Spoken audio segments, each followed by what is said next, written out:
ತನ್ನದೆಂಬುದು ಏನೂ ಇಲ್ಲದ ನಾಯಕ, ಆದರೂ ಎಲ್ಲರಿಗೂ ಸೇರಿದವರು ಇವರೇ ಮೋದಿ, ನಮ್ಮ ಮೋದಿ. ಇವರಿಗೆ ವೈಭವದ ಅರಮನೆಗಳಿಲ್ಲ, ಖಾಸಗಿ ವಿಮಾನಗಳಿಲ್ಲ, ಬಾಗಿಲಲ್ಲಿ ಕಾಯುವ ಐಷಾರಾಮಿ ಕಾರುಗಳಿಲ್ಲ, ಕೋಟಿ ಕೋಟಿ ಬ್ಯಾಂಕ್ ಬ್ಯಾಲೆನ್ಸ್ ಇಲ್ಲ, ಗುಪ್ತ ಆಸ್ತಿ ಪಾಸ್ತಿ ಇಲ್ಲ, ಆಪತ್ಕಾಲದ ರಕ್ಷಣೆಗಾಗಿ ಬಚ್ಚಿಟ್ಟ ಬಂಗಾರವೂ ಇಲ್ಲ. 100 ಕೋಟಿ ಜನರ ಕನಸುಗಳಿಗಾಗಿ ಎಚ್ಚರಗೊಳ್ಳುವ ಇವರು ಇಡೀ ದೇಶದ ಜವಾಬ್ದಾರಿಯನ್ನೇ ಹೊತ್ತು ಮಲಗುತ್ತಾರೆ. ತಮಗಾಗಿ ಬದುಕದೆ ಕರ್ತವ್ಯವೇ ತಾವಾಗಿ ಬದುಕುತ್ತಿದ್ದಾರೆ.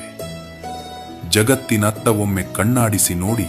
ಪ್ರಮುಖ ನಾಯಕರು, ಪ್ರಭಾವಿ ಶಕ್ತಿಗಳು, ಐಷಾರಾಮಿ ಸೌಧಗಳು, ಬೃಹತ್ ಉದ್ಯಮ ಸಾಮ್ರಾಜ್ಯಗಳು, ಕೋಟಿ ಕೋಟಿ ಹಣದಲ್ಲಿ ಹೆಸರು ಮಾಡಿದವರು, ಸಂಪತ್ತಿನಿಂದ ಅಳೆಯಲ್ಪಡುವ ನಾಯಕತ್ವ, ಹಣದಿಂದ ಲೆಕ್ಕ ಹಾಕುವ ಯಶಸ್ಸು, ಆಸ್ತಿಗೆ ಕಟ್ಟು ಬಿದ್ದ ಅಧಿಕಾರ.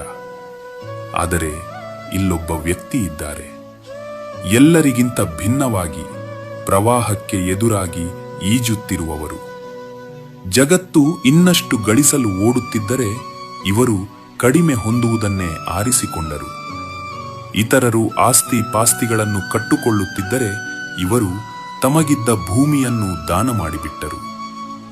ಬೇರೆಡೆಯ ನಾಯಕತ್ವವು ಮೊದಲು ನಾನು, ನಂತರ ದೇಶ ಎಂದರೆ ಇವರು ಶಾಂತವಾಗಿ ದೃಢವಾಗಿ ಪಠಿಸುವುದು ಒಂದೇ ಮಾತು: ದೇಶವೇ ಮೊದಲು, ಎಂದೆಂದಿಗೂ ದೇಶವೇ ಮೊದಲು.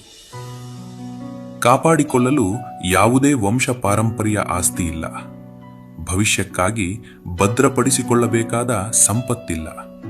ಅದಕ್ಕೆ ಇವರ ಪ್ರತಿಯೊಂದು ನಿರ್ಧಾರವೂ ಮುಕ್ತ, ಭಯದಿಂದ ಮುಕ್ತ, ಸ್ವಾರ್ಥ ಆಸೆಯಿಂದ ಮುಕ್ತ. ದೇಶ ನೋವಿನಲ್ಲಿದ್ದಾಗ ಇವರೂ ಮೌನವಾಗಿ ನರಳುತ್ತಾರೆ. ದೇಶ ಉನ್ನತಿಗೆ ಏರಿದಾಗ ತಾವು ಹಿಂದೆ ಸರಿದು ಭಾರತ ಹೊಳೆಯುವಂತೆ ಮಾಡುತ್ತಾರೆ. ಇದು ಬಡತನವಲ್ಲ, ಇದು ಜೀವನದ ಉನ್ನತ ಉದ್ದೇಶ. ಇದು ಪ್ರದರ್ಶನಕ್ಕಾಗಿ ಮಾಡುವ ತ್ಯಾಗವಲ್ಲ, ಇದು ಮನಸಾರೆ ಆರಿಸಿಕೊಂಡ ಪ್ರತಿದಿನದ ಬದುಕು. ಆಳಲು ಬಂದ ನಾಯಕನಲ್ಲ ಇವರು, ಸೇವೆ ಮಾಡಲು ಬಂದವರು. ತನ್ನದೆಂಬುದು ಏನೂ ಇಲ್ಲದ ನಾಯಕ, ಆದರೂ 140 ಕೋಟಿ ಜನರ ಹೃದಯಗಳಲ್ಲಿ ನೆಲೆಸಿದವರು. ಕೆಲವು ನಾಯಕರು ದೇಶದಿಂದ ಬದುಕುತ್ತಾರೆ, ಕೆಲವು ನಾಯಕರು ದೇಶಕ್ಕಾಗಿ ಬದುಕುತ್ತಾರೆ, ಇನ್ನು ಕೆಲವರು ದೇಶವಾಗಿಯೇ ಬದುಕುತ್ತಾರೆ. ಅದಕ್ಕಾಗಿಯೇ ಅವರನ್ನು ಸಂತ ಎನ್ನುತ್ತಾರೆ. ಅವರು ಕಾವಿ ಧರಿಸುತ್ತಾರೆಂದಲ್ಲ, ತಮ್ಮ ಆಲೋಚನೆಯಲ್ಲಿ, ಉಸಿರಿನಲ್ಲಿ ಮತ್ತು ಜೀವನದುದ್ದಕ್ಕೂ ಭಾರತವನ್ನೇ ಧರಿಸಿದ್ದಾರೆ. ನಮ್ಮ ಎದೆಯಾಳದ ಪ್ರೀತಿ ನಿಮಗಷ್ಟೇ ಮೋದಿಜಿ.